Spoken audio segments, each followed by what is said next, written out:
O grande problema é tratar a escrita como um produto.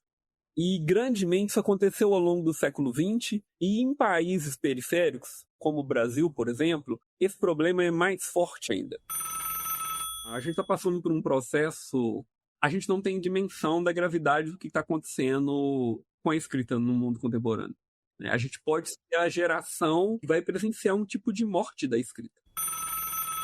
Quanto menos movimentos do seu corpo para gerar seu texto, menos cognição. Aí você pode falar assim, mas o texto sai. Ok, não vou duvidar de você. Você tem efeito sobre o produto. A questão para mim é o efeito sobre você.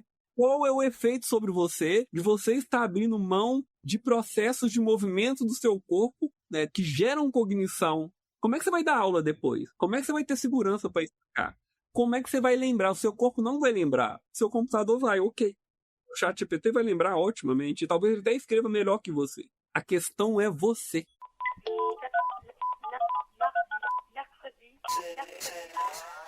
Alô? Alô? Alô, alô? Planeta Terra! Alô?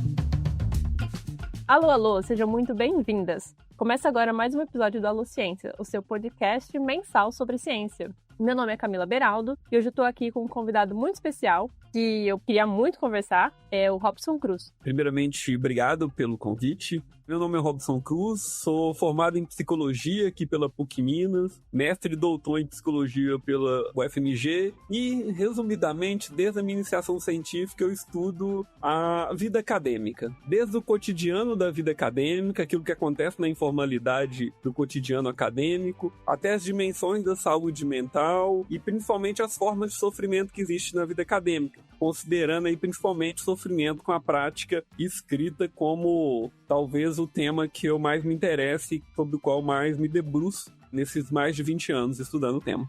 Muito obrigada por estar aqui com a gente, eu estava muito ansiosa para discutir esse tema com você. Eu que agradeço.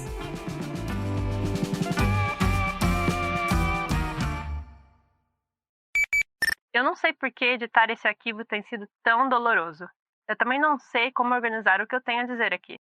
Talvez eu só faça o que der para fazer hoje e é isso. Não quero mais gastar tempo e energia, principalmente energia emocional, com isso.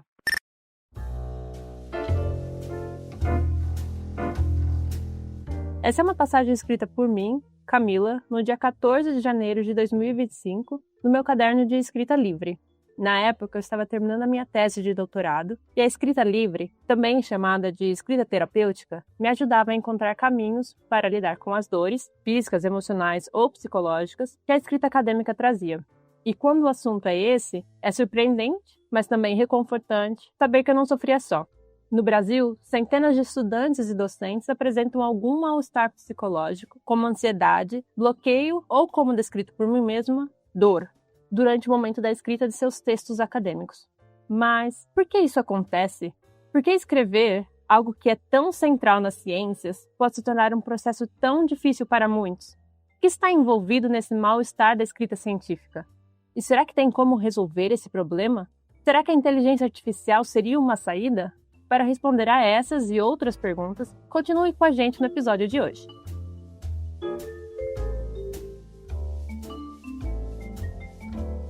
Então, Robson, uma das coisas que a gente trouxe aqui no texto, nessa introdução, foi a questão da escrita científica ser central para a ciência.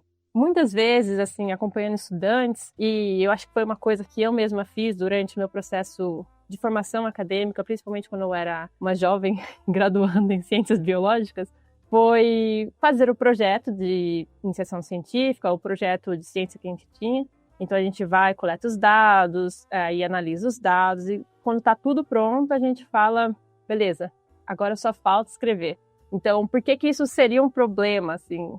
Deveria ser o contrário, na verdade. A escrita deveria fazer mais parte desse processo de formação de conhecimento, de produção científica dos estudantes, já que a ciência tem como parte central essa escrita. Vamos lá, ótima questão. Eu acho que o principal ponto, eu acho que você já de alguma maneira toca nele, nessa descrição. que é a inversão da escrita. Ao invés dela ser processo, ela é um produto. Ou melhor dizendo, tentando ser mais claro, o grande problema é tratar a escrita como um produto. E grandemente isso aconteceu ao longo do século XX, e em países periféricos, como o Brasil, por exemplo, esse problema é mais forte ainda. Há uma ideia na universidade brasileira que a partir do momento que você ingressou na graduação, principalmente se você ingressou nas grandes universidades públicas brasileiras, é assumido que você sabe ler e escrever e que esses processos são estáticos, são naturais. Isso é tão impressionante que isso é uma ideologia do século XVIII. No século XVIII, quando você começou minimamente a distribuir a escrita e a leitura para além da elite, surgiu a ideia, se você aprendeu a ler e escrever, a questão então é só o que você vai ler e escrever depois. Só que isso é um grande problema. Primeiro, porque escrita e leitura não são processos estáticos. A escrita, tem uma frase que ela se repete ao longo de 3 séculos entre escritores de romance, poetas, cientistas da natureza, filósofos, romancistas contemporâneos. Ela aparece, por exemplo, alguns nomes para a gente pensar que ela aparece, tá? Richard Feynman, Foucault, Skinner, Freud, Lévi-Strauss, só para dizer de alguns. Esses sujeitos, em algum momento da obra deles, eles vão discutir escrita. E eles vão falar o seguinte: eu não escrevo para falar o que eu sei, eu escrevo para descobrir o que eu tenho a dizer. Essa é uma intuição, a gente tem muita base empírica e teórica para falar dela hoje, que basicamente já está querendo dizer o seguinte: o processo da escrita não é a representação do seu pensamento, ela é uma forma de pensamento em desenvolvimento. Esse é um dado muito importante da psicologia da escrita. Esse é o dado da psicologia da escrita que você tem menos controvérsia sobre ele. A escrita é uma forma de pensamento muito sofisticada. E, quando a gente pensa no campo da ciência, isso se torna ainda mais emblemático, porque a ciência envolve muita abstração. Capacidade de eu relacionar conceito com dado, dado com teoria, teoria com eventos, etc. E parece que, especialmente para esse tipo de pensamento, a escrita tem mais função ainda. Então, nesse sentido, primeiro, faz muito sentido as pessoas sofrerem para escrever, porque a escrita, ela implica a tentativa de desenvolvimento do pensamento. E nos ensinaram que na hora que você vai escrever, você já tem que escrever perfeitamente. Sendo que é na escrita que você vai resolver muitos dos problemas da organização dos seus pensamentos, independente da área do conhecimento que você estiver. Por exemplo, tem muita gente que fala que para tentar entender alguma coisa, você precisa explicar aquela coisa verbalmente. Então, a fala seria um auxílio nessa produção de conhecimento, de compreensão. Mas, se você não quer falar, você também poderia escrever, então, para compreender e para formar esse pensamento. Há muita evidência de que a escrita seria mais poderosa que a oralidade nesse sentido, por um motivo muito específico. Porque a escrita, depois que você gera ela, ela vira uma memória externa. A memória externa, ela é manipulável. A memória interna, principalmente quando a gente pensa em forma de pensamento abstrato, é uma coisa muito etérea. A memória externa, você manipula ela de diferentes maneiras, só que tem algo além disso. Tem 2 campos do conhecimento muito importantes que se chamam o campo da cognição corporificada, que é um campo que vai da antropologia à neurociência, que estuda uma premissa que surge a partir do final da década de 70, que é a seguinte: a nossa cognição não tem como sistema central só o cérebro, tem a integralidade do corpo.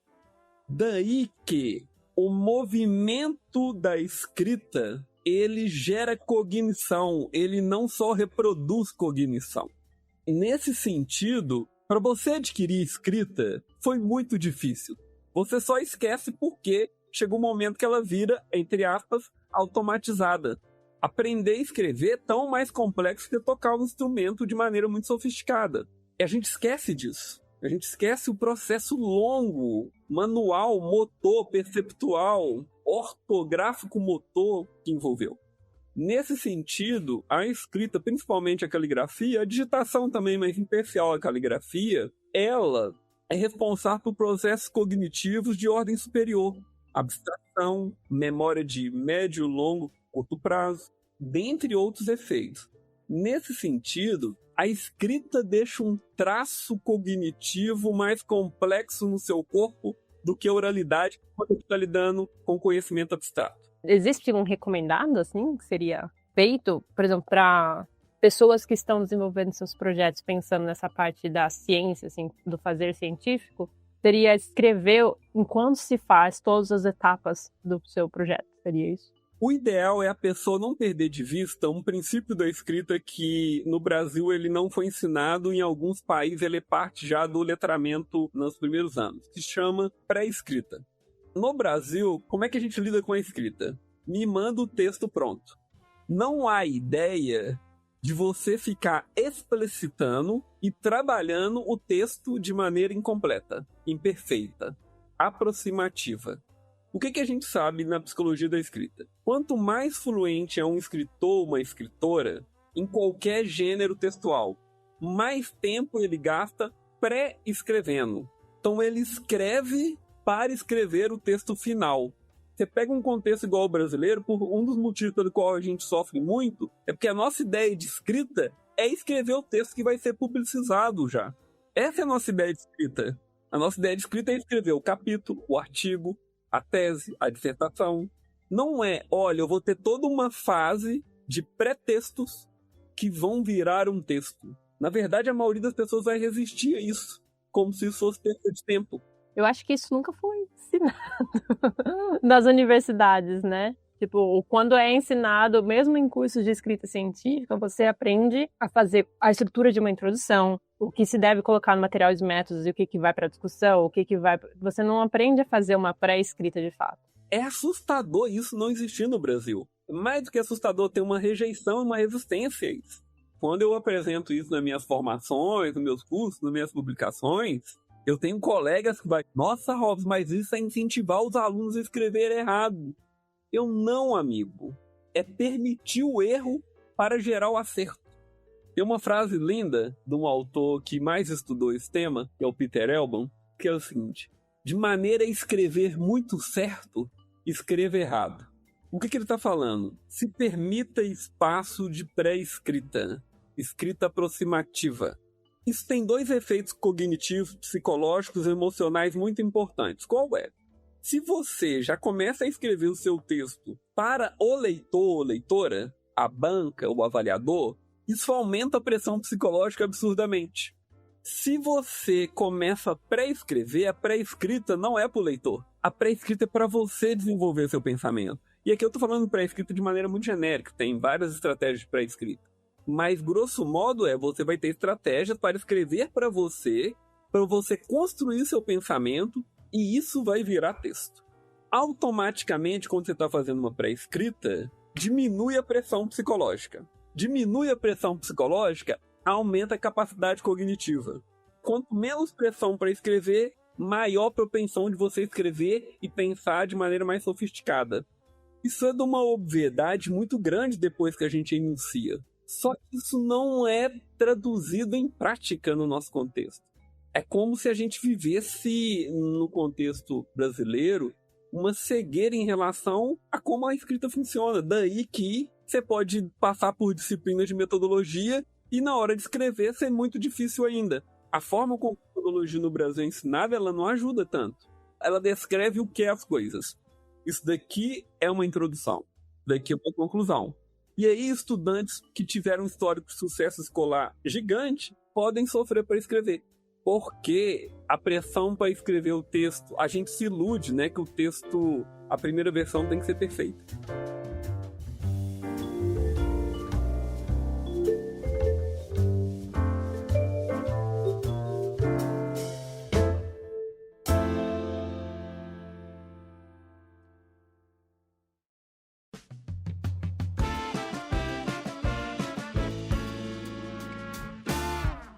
No meu caso, assim, quando eu estava para terminar a tese foi mais teve um trechinho que eu li, né, sobre essa questão da revisão, que me atormentava um pouco, essa dor para editar textos, mas eu tive bem no começo do doutorado essa questão da escrita mesmo, de como elaborar esses textos, e eu acho que isso vem bastante do que você trouxe agora, de que eu tinha que apresentar uma forma já pronta. E o que eu sentia, além de uma resistência, Era, às vezes, como se manifestava no corpo, mas tinha essa dor, assim, que eu descrevi. Mas quais são os principais tipos de sofrimento que são descritos em relação à escrita? Vamos lá. A escrita, não subestimem o poder que a escrita tem em gerar sofrimento. Eu tenho colegas da minha área, da psicologia, que vão falar que é frescura de estudante ou de colegas, vão usar explicações que na psicologia a gente chama de explicações reducionistas de problemas psicológicos. A escrita é uma habilidade humana capaz de gerar muito sofrimento psicológico. E aqui eu mesmo cometi um erro agora. A escrita não é só uma habilidade, esse é o ponto. Nos ensinaram que a escrita é uma habilidade. Você aprendeu, logo você faz. A escrita é uma instituição. Isso significa que ela media trânsito social, ela media possibilidades de lugares sociais, ela media acesso a capitais. A escrita ela tem poder de te dar lugares na sociedade. Mas antes disso, quando eu falo instituição, não significa que ela deixou de ser uma habilidade. Mas no sentido mais amplo, a escrita é uma instituição. E dentre outras coisas dentro dessa instituição, a escrita é uma habilidade. A escrita é um capital simbólico e econômico. A escrita é uma cognição, como eu falei antes aqui. Então, a gente despreza o fato de que a escrita é uma atividade humana de um nível de complexidade muito, muito maior do que ser só uma coisa que você faz com suas mãos. Embora isso também seja muito complexo. Então, nesse sentido, a gente pode dizer que o sofrimento com a escrita ele vai perpassar alguns níveis. Ele pode perpassar o nível do déficit de aprendizagem. Por exemplo, eu sou filho de uma mãe que não foi alfabetizada. Minha mãe mal assinava o nome dela. Ela tinha vergonha profunda disso. Ela tinha um senso de rebaixamento social absurdo. Nós estamos falando de um caso extremo que ainda é muito uma realidade brasileira, de pessoas que não são letradas. Isso voltou a aumentar agora, na última década. Mas a gente pode pensar que no contexto do ensino superior, a gente pensa que as pessoas não teriam sofrimentos de ordem social com a escrita. Só que elas têm ainda. Vamos pensar alguns deles. Vamos pensar algo o mais básico de todos, tá? A linguagem acadêmica, ela é uma linguagem do outro. Ela é importada. Isso por si só coloca uma questão pra gente na forma de um sintoma que muita gente tem na universidade, que é a sensação que ainda ela não domina a escrita, por mais que ela tenha escrito a tese, publicado o livro, o artigo. Parece que sempre está faltando algo em mim para eu ser um verdadeiro acadêmica ainda. Porque quando eu for um verdadeiro acadêmica, a minha escrita vai ser perfeita, ela vai sair de uma vez, meu artigo vai ser aceito facilmente, eu vou escrever de uma maneira extremamente complexa. Eu dou o nome para isso de bovarismo acadêmico, que é um fenômeno colonial. Ele existe no próprio contexto das colônias, no próprio contexto dos países colonizadores. O bovarismo nada mais é do que a expectativa de que um dia eu serei algo. Esse dia nunca chega. Como se eu fosse um pesquisador externo, do exterior, assim, tipo estrangeiro, que domina o idioma, ou que domina... Porque o idioma da academia é em inglês, por exemplo, então você tem não só a questão da escrita por si, mas a questão da linguagem do idioma também. Eu diria que tem dois bovarismos, tem um romântico e tem um realista. O bovarismo romântico é o da humanas. A expectativa de eu parecer espontâneo, genial, um gênio francês. Não por acaso, na humanas há uma resistência à técnica, à instrução. Eu tenho que fazer tudo naturalmente. Eu tenho que ser muito espontâneo. Só que isso é uma ideologia. O bovarismo é uma ideologia colonial. Um dos maiores sintomas da colonização, qual é? O meu desejo de parecer colonizador. Só que é um sintoma porque eu nem sei o que ele é. A universidade socializa a gente para a gente ter uma expectativa de que um dia eu vou atingir tal coisa, eu vou ser X coisa. Só que parece que para muitos de nós esse dia nunca chega. Nunca chegou para mim. Quando você vai para o bastidor da vida acadêmica, grandes intelectuais e grandes cientistas são pessoas altamente artesanais, pessoas que têm um alto nível de resiliência para lidar com o erro. Elas sabem que elas vão mais errado do que acertar. Então elas não têm muito mal-estar com o erro. Elas meio que emergem, elas se aprofundam no processo. Só que A gente só vê o produto do trabalho dessa pessoa. O artigo publicado na Science, o livro importante lá na Humana. Você vê o produto, você não vê o processo. O processo não é perfeito, não é linear, ele não é limpo, como nos ensinaram. E qual que é o grande problema nesse sentido? A gente tem um sofrimento originário por ser periferia acadêmica. A periferia acadêmica, esse sentimento seria maior.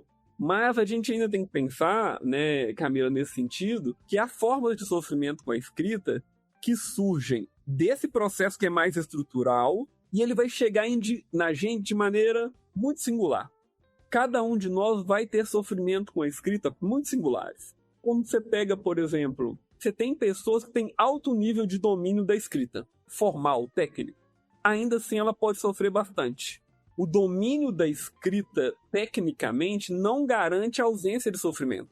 Dependendo do contexto, do seu histórico, do que aconteceu com você, tanto na sua vida quanto na universidade, podem intensificar esse sofrimento.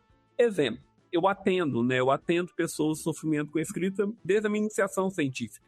E eu já atendi mais de um caso de pessoas que sofreram episódios de humilhação pública na universidade. Por exemplo, tem um caso, né, que ele vai até sair num trabalho meu agora. Eu atendi uma pessoa durante 3 anos que ele era uma das maiores promessas da área dele. E uma jovem promessa, assim. E num grande evento da área, um grande pesquisador que nunca tinha visto ele acusou ele de plágio na frente dos maiores nomes internacionais da área que estavam assistindo o trabalho dele. Ele ficou 2 anos sem conseguir abrir o arquivo da pesquisa. Ele perdeu o doutorado, ele teve que fazer outro doutorado anos depois. Esse único episódio gerou isso.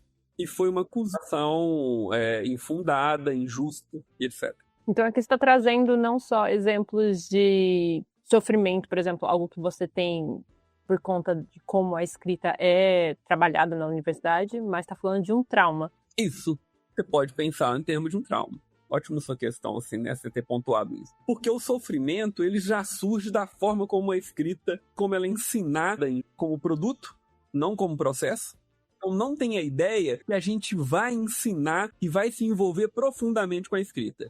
E aqui, para colegas meus acadêmicos e acadêmicas que vão ouvir depois, desculpa eu falar o que eu vou falar agora. Mas nós, docentes universitários no Brasil, não somos formados para lidar com isso. A gente não é formado nem para ser professor. Temos esse ponto, né? É difícil, é duro assumir isso. Todo mundo se toma como o modelo de escritor e escritora, sendo que você pode nem saber muito bem como você escreve. Tem um dado muito importante sobre a escrita na universidade. As pessoas que escrevem muito bem na universidade não necessariamente sabem como elas aprenderam a escrever muito bem. E elas sofrem de um fenômeno cognitivo muito estudado que se chama ilusão do conhecimento. Que é, quando você domina muito uma habilidade, você começa a se iludir que aquela habilidade é natural em você. É um talento. Um talento. E a forma como você escreve começa a ser o parâmetro para escrever. Exemplo, você tem perfis de escritores que eles vão de escritores mais românticos para escritores mais realistas. Só para pontuar aqui, o que seriam esses escritores românticos e realistas? O escritor romântico é o escritor que ele tem mais a premissa de que escrever é algo, ele precisa de mais permissão para o erro, espontaneidade, os processos de revisão têm que acontecer depois. A pessoa que está mais próximo de um perfil realista é a pessoa que tem um perfil de já escrever controlando muito o processo da escrita. Edição, revisão, ordem, estrutura e etc. Um é melhor que o outro? Um está certo ou errado? Não. Eles têm problemas quando eles acreditam no extremo dessas premissas. Quando eu acredito, por exemplo, eu só posso começar a escrever quando eu tiver tudo organizado. Isso é uma das piores premissas que tem para escrever. Agora, estar organizado para começar a escrever é ruim? Óbvio que não. Mas pensar que você só pode começar a escrever quando você estiver totalmente organizado é um sintoma perfeccionista. Do outro lado, eu só vou escrever quando eu estiver inspirado ou motivado para escrever. Uma das piores premissas também que uma pessoa pode ter para escrever. Porque a maior parte da escrita você começa com mal-estar. O começo da escrita é um fenômeno muito fascinante. Daí que muita gente que ama escrever, e que é escritor profissional, sabe que o começo da sessão dele de escrita vai ser um pouquinho desconfortável. E depois isso muda. Então você tem esses dois perfis. O que acontece? Por exemplo, eu tenho um perfil no qual eu preciso de muita permissão para escrever muito errado, para aí minha escrita começar a ficar organizada. Eu tive um orientador que não aceitava isso de jeito nenhum. O que aconteceu com minha escrita? Eu tive um bloqueio grave, adoecedor, minha escrita piorou e etc. Então, quando chegou um ponto que eu falei assim, olha, ou vai ser assim ou não vai ter tese, mudou. E eu comecei a perceber que isso tem a ver com várias coisas na minha trajetória escolar. Eu preciso de permissão para ir errando, a coisa vai melhorando, e aí eu entro no estágio de segurança. Se eu tento um estágio de segurança inicial, minha produção piora muito. Tem pessoas que não precisam disso. Agora, qual é o problema? Tem orientadores que vai tomar como premissa o perfil dele. E na vida acadêmica, né, gente? A vida acadêmica, isso é um dado, tá? A gente é cheio de sintomas. E um dos sintomas muito recorrentes é que a gente não duvida que o nosso jeito de trabalhar é o melhor. Porque se funcionou pra gente, né? Até porque muitos professores e professoras sofrem profundamente com a escrita em silêncio. Porque eles têm menos permissão para assumir sofrimento com a vida acadêmica do que estudantes. Tá? Eu atendo muitos docentes universitários em sofrimentos profundos com a escrita. E pessoas com nível intelectual altíssimo, pessoas muito honestas com o trabalho intelectual delas, etc. O outro ponto, faz muito sentido sofrer com a escrita, porque a escrita é a moeda de troca da vida acadêmica. Até você entrar no mestrado, a escrita não te definia. No dia que você bota o pé no mestrado, a escrita começa a definir sua trajetória inteira.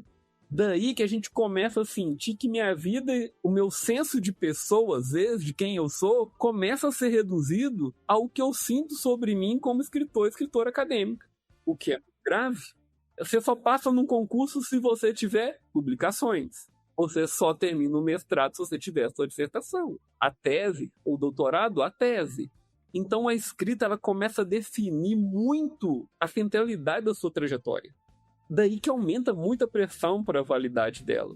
Isso por si só já é motivo para ela já gerar mais pressão psicológica, gerar mais sofrimento.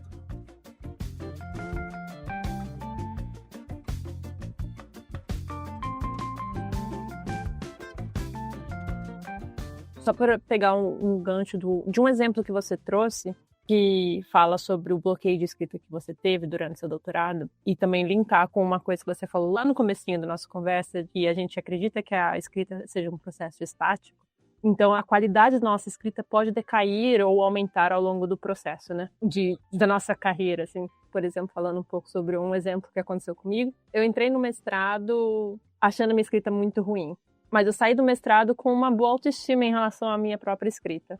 Mas no doutorado eu também tive questões do tipo de eu ter que entregar um texto muito pronto, já logo de início. E aí eu não conseguia trabalhar isso. Eu tive várias questões de não conseguir produzir por alguns anos. E aí no final do doutorado, eu tinha a impressão de que eu escrevia pior do que eu escrevia no mestrado. Eu ainda tenho essa impressão de que quando eu saí do mestrado, eu escrevia melhor do que eu escrevo hoje. E isso pode ser só uma impressão, porque eu sofri mais. Então eu não sei exatamente avaliar qual que é a qualidade da escrita, mas existe essa impressão, assim, pode ser que eu tenha sofrido mais durante o doutorado, e aí minha autoestima caiu em relação a isso. Pode ser uma questão de autoestima, pode ser uma questão de qualidade de escrita mesmo que caiu. Então isso é comum. Está aumentando, não é só comum, como isso tem aumentado. Daí entra, né, o sintoma da síndrome do impostor e da impostora. Que, lembrando, né, a síndrome do impostor e da impostora, ele não é causa das coisas, ele é uma consequência. Ele é a consequência de processos que acontecem nos sistemas somente educacionais do ensino superior. Mas voltando à sua questão, né, eu gosto muito de usar uma analogia assim, para pensar o problema, que é como muitos de nós ouvimos, né, que tipo, olha, estude porque conhecimento ninguém vai tirar de você. Olha, infelizmente, essa frase ela não tem sustentação em termos psicológicos, porque conhecimento é linguagem, linguagem pode ser traumatizada. E se tem um lugar que é bom para traumatizar a linguagem, conhecimento, se chama universidade. Agora, no geral, o que a gente sabe é que muita gente melhora a escrita, mas tem a impressão que a escrita está pior. E acontece mais com mulheres do que com homens, tá? Tem um elemento de gênero nessa dimensão Não estou falando que necessariamente foi isso que aconteceu com você, mas uma propensão de acontecer mais com mulheres que com homens. Porque a questão de gênero na escrita, ela é talvez o ponto mais complexo de todos e o que gera mais evidência de que dimensões sociais afetam profundamente na escrita. Pra você ter uma ideia, esse dado que eu vou trazer aqui para você, ele é um dado que ele existe desde o começo do século XX e ele é constante, mundialmente. Mulheres na infância e na adolescência têm muito mais fluência da escrita. O que significa? Elas escrevem mais, elas escrevem com vocabulário mais rico, elas escrevem semanticamente melhor, elas têm mais satisfação com a escrita. Isso começa a inverter quando elas entram na universidade. Quando as mulheres entram na universidade, há uma propensão de diminuição de fluência da escrita. E, em alguns casos, muito alta. Eu já atendi casos que, para mim, nunca deixa de me surpreender. De mulheres que foi muito claro, à medida que ela foi avançando na carreira acadêmica, a relação com a escrita foi piorando. Em termos estruturais, faz sentido você pensar que quanto mais você avança na trajetória acadêmica, é você transitando na estrutura social. Quanto mais a estrutura transita na estrutura social, mais a estrutura é masculina. Daí que há uma propensão de maneira muito sofisticada e às vezes nem de maneira tão sofisticada assim, o cerceamento da linguagem feminina ser maior. Outro fenômeno que tem sido identificado é que isso é uma hipótese lá da década de 70. As feministas nos Estados Unidos foram um dos principais e primeiros grupos que começaram a estudar sofrimento com escrita. Porque elas perceberam algo que era o seguinte: olha, a gente chegou na universidade, a gente passou com notas ou notas superiores aos homens. Por que eles estão conseguindo escrever e a gente não? Não estou falando que homens não sofrem com a escrita, tá? Podem sofrer profundamente. Mas o sofrimento entre as mulheres é muito maior. Ele é mais profundo. Ele é um sofrimento que ele é como... Essa frase que eu vou trazer aqui agora não é minha, ele é de uma autora que chama Mary Keaton. Ela sintetiza muito bem o problema. Ela fala: as mulheres, quando entram no debate acadêmico, parece que elas precisam não só aprender a linguagem acadêmica, elas precisam negociar a própria experiência para entrar no debate acadêmico, porque a linguagem acadêmica, principalmente quanto mais tradicional ela for, mais estruturada ela está na linguagem masculina. Tava pensando, porque se tem esse recorte de gênero, então com certeza também tem um recorte de raça. Total. Tem os três recortes, tem de classe. Para mim, o mais problemático, de fato, vai ser o de classe, mas eles vão estar relacionados, né? Inevitável. Mas tem algo sobre isso, né, que eu gosto de chamar a atenção, é que pouca coisa imuniza as pessoas de sofrerem com a escrita. Você pode ter pessoas que tiveram todos os privilégios e ainda assim elas têm nível de sofrimento altíssimo com a escrita. Agora, em termos de propensão, é óbvio que a dimensão de classe, ela aparece como o primeiro elemento a se levar em conta.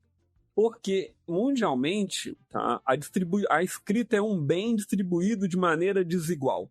Frase linda também, que não é minha, é do Raymond Julius, é maravilhosa, né? Raymond Julius é um dos grandes historiadores materialistas e sociais da escrita.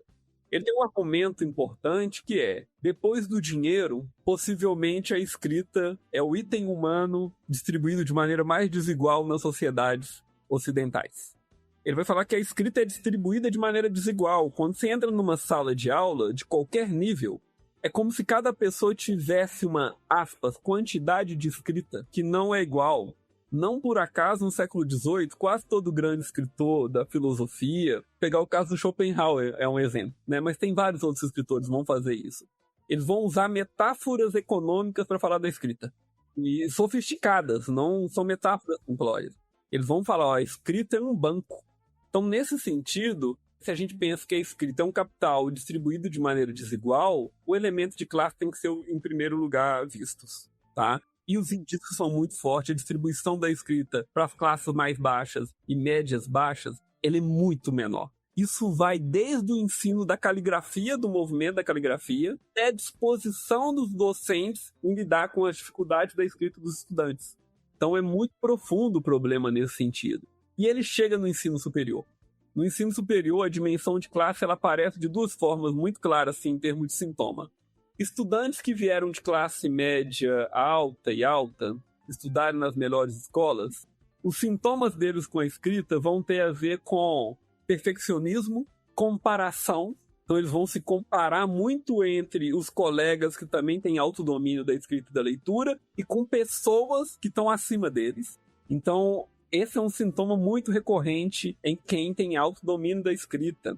As classes mais baixas, o grande sintoma deles vai ser a constante sensação que falta algo para eles estarem na universidade. Eles estão sempre incompletos. O sintoma lá do bovarismo é absurdo, tipo, eu não tenho. E às vezes muitos estudantes de classe média baixa ou baixa podem ter níveis de desenvolvimento da escrita alto, mas eles têm uma sensação que eles não têm o que os colegas têm, mesmo tendo em termos objetivos.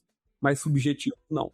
E isso é curioso, assim, também, trazendo um outro exemplo pessoal, que eu venho da escola pública, né? Eu sempre estudei em escola pública, e aí, quando eu entrei na USP, essa era uma das grandes sensações que eu tinha, assim, tipo, que aquele dali não era o meu lugar.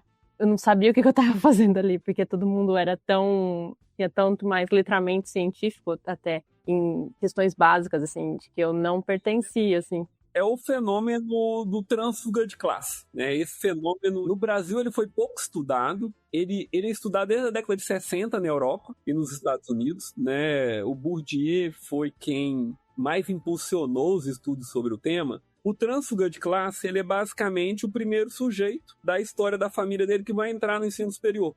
Mesmo se ele não for o primeiro, ele ainda é trânsfuga de classe, mas o trânsfuga de classe mais raiz de todos é esse. Não Nutella, o raiz. Eu sou uma. Primeira pessoa que se tem notícia na minha família que entrou no ensino superior. E o trânsfuga de classe, ele vai sofrer alguns fenômenos psicológicos como se eles fossem quase psicopatologias, que ele não sabe nomear, mas que eles são problemas estruturais. Qual que é o maior sintoma? Ele não sente que ele é de onde ele veio mais, mas também ele não sente que ele é de onde ele está. Então ele vive uma espécie de limbo social que é vivido de maneira muito individualizada.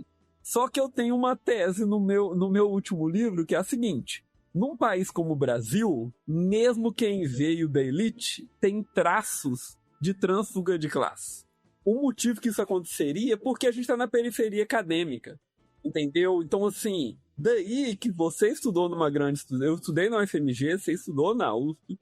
A gente vai conhecer pessoas, e eu, atendendo esse público, eu conheço pessoas que tiveram todos os privilégios e elas têm senso de inferioridade profundo, às vezes. Então, elas não estão totalmente imunes. Agora, obviamente, elas tiveram privilégios. Obviamente, elas vão ter elementos que, indiscutivelmente, vão ser caracterizados como privilégio. Mas elas não estão imunes do fenômeno.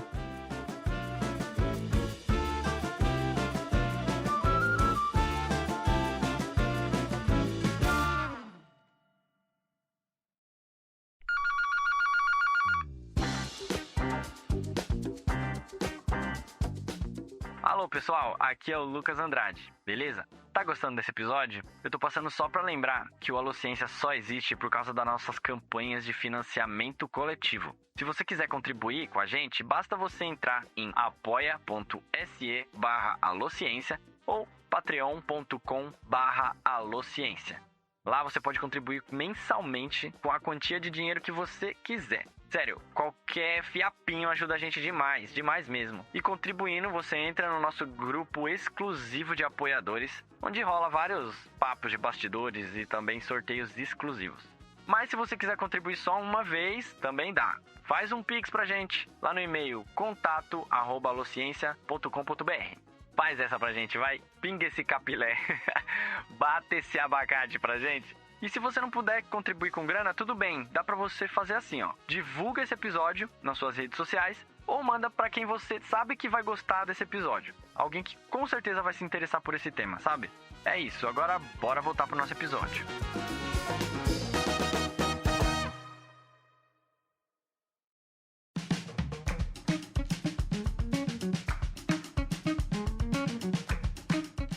Agora, já encaminhando assim para os nossos últimos pontos de discussão, que a gente falou sobre a melhoria ou a piora, ou o senso de melhoria e piora que a gente tem em relação à escrita acadêmica. E já conectando com a pré-escrita que você falou... Não, vou reformular essa frase. Calma aí. Tranquilo.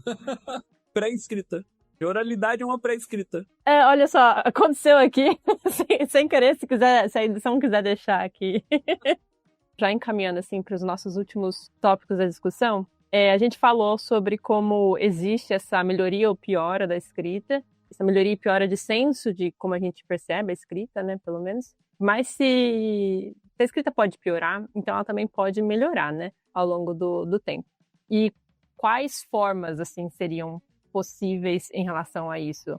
Você falou da pré-escrita, mas o que mais que a gente pode fazer? Será que a inteligência artificial, então, seria uma saída? Vamos lá.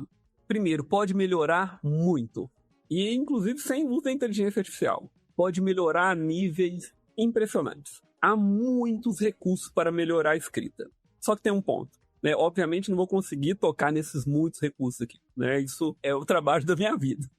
Mas o primeiro ponto é o seguinte: a expectativa contemporânea de lidar com a escrita, ela é uma expectativa muito neoliberal. Ela é a expectativa da lei do menor esforço. A própria inteligência artificial, ela promete menor esforço para gerar um melhor produto. Só que aí tem um problema. De novo, uma frase também que não é minha, eu gostaria que fosse. A frase que eu vou falar agora é do Richard Sennett, num livro muito importante sobre a sociologia do trabalho artesanal, no qual o Sennett defende que qualquer pessoa que faz qualquer trabalho bem feito, independente do trabalho, pode ser um grande artista, pode ser a pessoa que trabalha na limpeza do prédio aí que você mora. Se ela atinge níveis de conseguir fazer isso muito bem feito, ela é uma artesã. E ele vai tentar defender essa hipótese, mostrando que essas pessoas atingem níveis de relação prática com o trabalho que equiparam a elas a qualquer especialista em qualquer área. Ele vai falar assim, em qualquer trabalho tem pessoas que atingem níveis de expertise muito alto. E ele vai falar o seguinte: o que caracteriza essas pessoas? Elas se envolvem com aquilo que é chamado de prática deliberada. Prática deliberada é um conceito do psicólogo Anders Ericsson, no qual ele mostra que pessoas que fazem coisas muito difíceis, elas deliberadamente buscam formas de aprender aquilo constantemente. Não é obsessão, não é excesso. Não é isso. Elas se envolvem com o trabalho uma espécie de jogo infinito, no qual elas estão sempre pensando como tentar fazer aquilo de uma maneira que elas não fizeram ainda. Então, a primeira saída para lidar com a escrita é fazer a seguinte pergunta: quando eu não estou conseguindo escrever da maneira que eu gostaria de escrever, o que eu estou fazendo para mudar? Eu estou usando a minha mão da mesma maneira que eu usava antes? Se você está usando o seu corpo da mesma maneira que você usava, você não vai sair do lugar. A resposta está no uso diversificado das suas mãos. Há muitas técnicas, há muitas formas de aprender a lidar com a escrita. O campo da pré-escrita, por exemplo, a pré-escrita é um princípio, não é uma técnica. Há inúmeras derivações dentro da pré-escrita de técnicas. Então, por exemplo, você tem a técnica da escrita livre. A escrita livre é um procedimento no qual você treina. E aqui, gente, palavras que vão gerar mal-estar, talvez algumas pessoas estão ouvindo o podcast. Envolve treino, repetição, técnica, prática. 4 palavras que são do léxico, do vocábulo, do ensino técnico. E a Universidade Brasileira tem um horror à ideia de que a gente tem que aprender técnica. Na Humanas, então, eu já fui deliberadamente desconvidado de eventos porque eu defendo isso. E é a expectativa do gênio romântico. O gênio não é técnico, o gênio é espontâneo. Então, tem muitas estratégias que são tácitas. Vou dar um exemplo super banal. A maioria das pessoas tem um fenômeno na escrita acadêmica, todo mundo vai passar por essa cena que eu vou descrever aqui agora. Você vai chegar uma hora que você está escrevendo sua tese ou dissertação, aí você programa lá para escrever, aí você abre o arquivo da sua tese, você tinha programado escrever o dia inteiro, e aí tá o caos. Citação espalhada pelo texto, frases pela metade, paráfrase você não sabe de onde saiu, dado espalhado no lugar que você não sabe se ele deveria estar ali, e daí por diante. Na hora que você se depara com esse caos textual, a maioria das pessoas toma uma ou outra atitude. 1. Ela entra em desespero e para de escrever.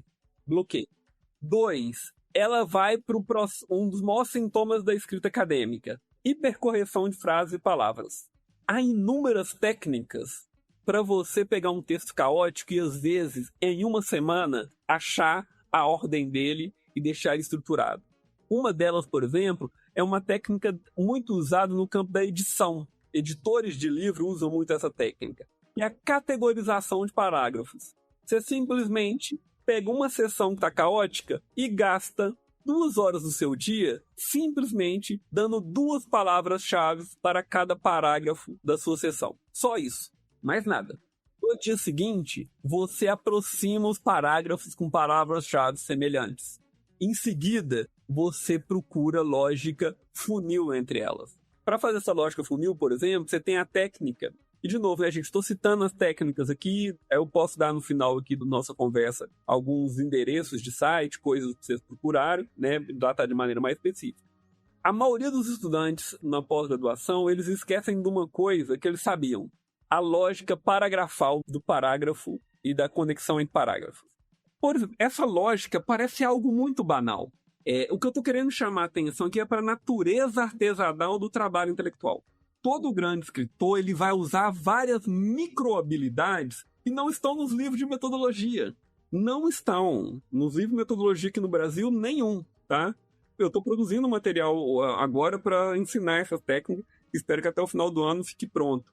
Então, vou dar um outro exemplo para pensar o valor do domínio técnico de algumas coisas que parecem ser muito banais, que são muito úteis. Se você dominar os 2 tipos mais básicos de parágrafos do texto acadêmico, você resolve inúmeros problemas de ausência de conexão interna do seu texto. Só que a maioria dos estudantes, eles esquecem a lógica básica do parágrafo. O parágrafo tem uma introdução, desenvolvimento e conclusão. Quando a gente está sofrendo para escrever, essa lógica é perdida. Nossos parágrafos começam a ficar fragmentados. Você começa a escrever como você pensa. Seu pensamento não é linear. O texto tem que ser. Você começa a escrever como você pensa. Não é problema isso, desde que você tenha uma técnica para submeter o seu texto à análise de tal forma que você construa parágrafos ordenados. Só que você não percebe isso, porque na hora que você lê seu texto, você fica com a sensação que ele está escrito ok. Aí seu orientador fala, seu texto não tem sentido. Em suma, entrar aqui na dimensão das saídas envolve em você procurar estratégias que não estão nas metodologias tradicionais. Eu vou deixar aqui para vocês algumas indicações de material para o pessoal acessar essas informações, algumas delas. Não, eu acho isso muito interessante, sim, porque em todos os cursos de escrita científica que eu fiz, isso não apareceu mesmo como técnicas. O que você aparece é o que cabe em cada introdução, em cada sessão, como que se estrutura cada uma delas, mas essas técnicas, de fato, não aparecem. E foi uma das técnicas que eu mais utilizei durante, tanto quando eu tive um bloqueio, ou quando eu estava mais para o final da tese mesmo, como eu falei no texto introdutório, que essa questão de escrita livre sempre me ajudou. E às vezes é só porque tem tanta ansiedade em começar o dia de trabalho, que às vezes, por mais que não fosse uma escrita sobre o texto em si, só de escrever já ajudava nessa fluência de começar o dia escrevendo, assim. A escrita necessita de aquecimento. Você tem que pensar como você vai parar quando você vai começar. Tem que pensar a montagem. Então tem várias tricks, sabe? Manobrinhas, assim, fascinantes. Agora é isso, né? Não nos foi ensinado. E uma coisa que pega pra mim, que até ouvi um pouco mais sobre isso, porque você fala da artesanalidade e tal, pra mim pega muita questão analógica. O jeito que eu escrevo à mão num caderno não é o mesmo jeito que eu escrevo digitando. E para pensar, eu preciso de papel e caneta. E eu acho que isso vem também do que você já falou de como que a escrita somatiza em várias partes do nosso corpo, né? Eu iria além ainda, né? A escrita, a gente está passando por um processo, a gente não tem dimensão da gravidade do que está acontecendo com a escrita no mundo contemporâneo. A gente pode ser a geração que vai presenciar um tipo de morte da escrita.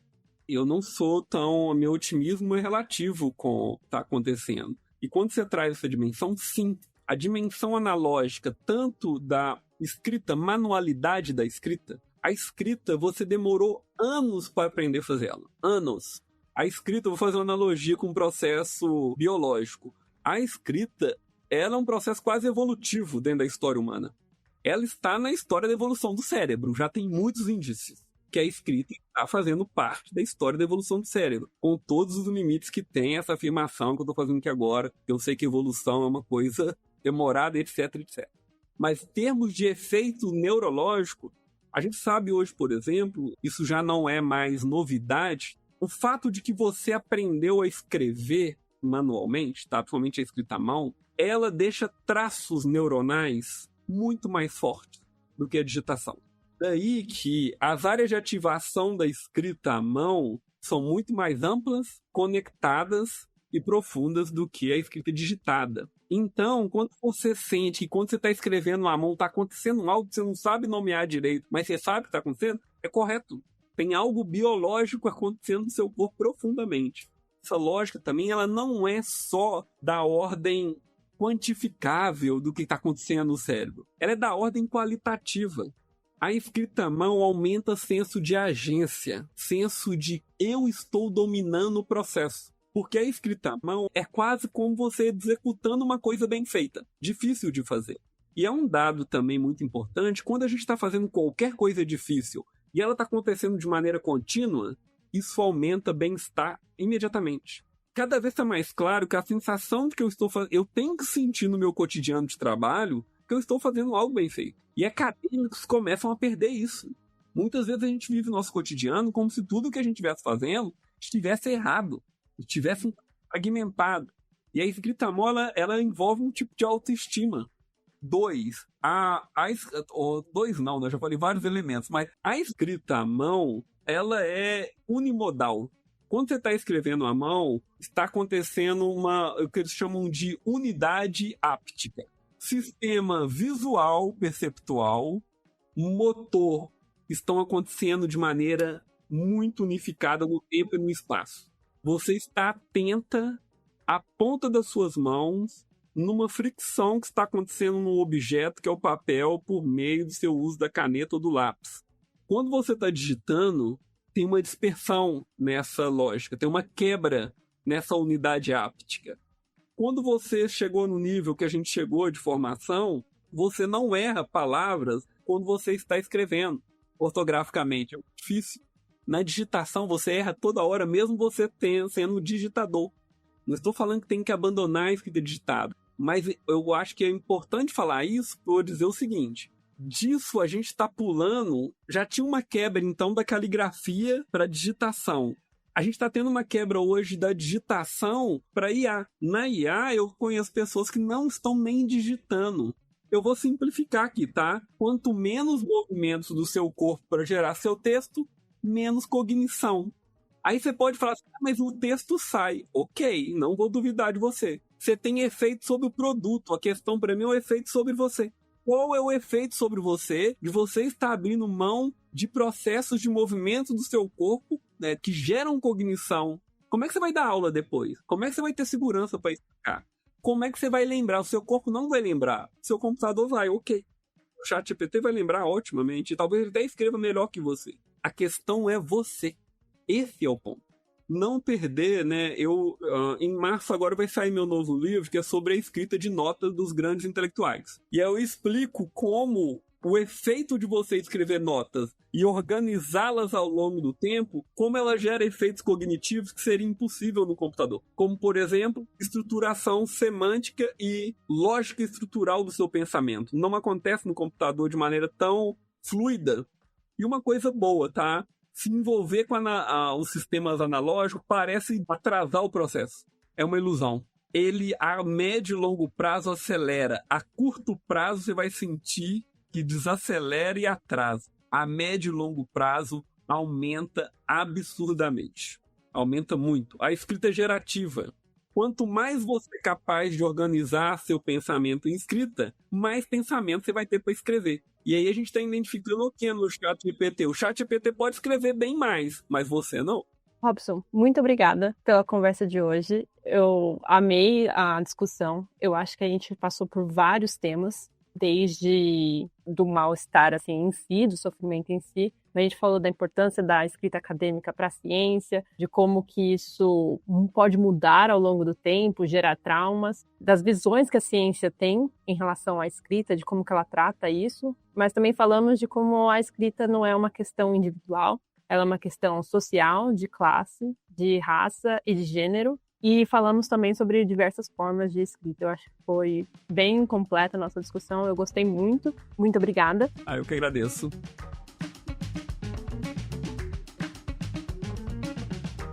Robson, o que você recomenda pra gente? Vamos lá, meu disco de ouro é um livro de sociologia que se chama O Artífice, do Richard Sennett. Eu acho que ele é um livro que ele propicia a gente pensar que a gente está vivendo um momento muito único na história humana e a gente não está tomando ciência disso, que é um momento radical de decaimento de uso prático do nosso corpo. E eu acho que a vida acadêmica, ele me iluminou muita coisa. Indico também meus livros, se vocês procurarem na internet vocês vão achar. Tem o Bloqueio da Escrita, tem o Zen e Arte da Escrita Acadêmica, tem o Mal-Estar na Escrita Acadêmica e tem um curso no YouTube, que foi do meu pós-doutorado na FAPESP, que está disponível, tem por volta lá de 20 aulas, com várias técnicas dessas que eu mencionei aqui de maneira mais geral, pré-escrita, escrita livre, entre outras. Muito obrigada, Robson. A minha dica, o Robson já acabou de mencionar, era o livro O Zen e Arte da Escrita Acadêmica. Eu li durante as fases finais do meu doutorado e eu acho que me ajudou muito a trazer essa ideia de o que está por trás do sofrimento atrás da escrita acadêmica e como encarar isso de uma maneira mais tipo zen mesmo. E eu gosto muito do texto introdutório que você tem com relação ao cartazista naquele livro. É muito legal. Então, quem ficou curioso pode ler. E eu também queria recomendar aqui que as pessoas continuem escrevendo, né? Muitas vezes eu vejo pessoas que saíram da academia porque tiveram problemas com a escrita. Não vou mentir, foram várias pessoas, a maioria delas, de fato, foram mulheres que saíram, de fato, porque tiveram problemas com a escrita dos seus artigos ou que o sofrimento foi muito grande. E deixar o recado aqui que dá para continuar escrevendo, apesar de não ser fácil, mas que se teve trauma, dá para correr atrás e usar uma dessas técnicas que a gente discutiu aqui hoje para melhorar esse processo e para trazer um pouco mais do senso de bem-estar durante a escrita acadêmica.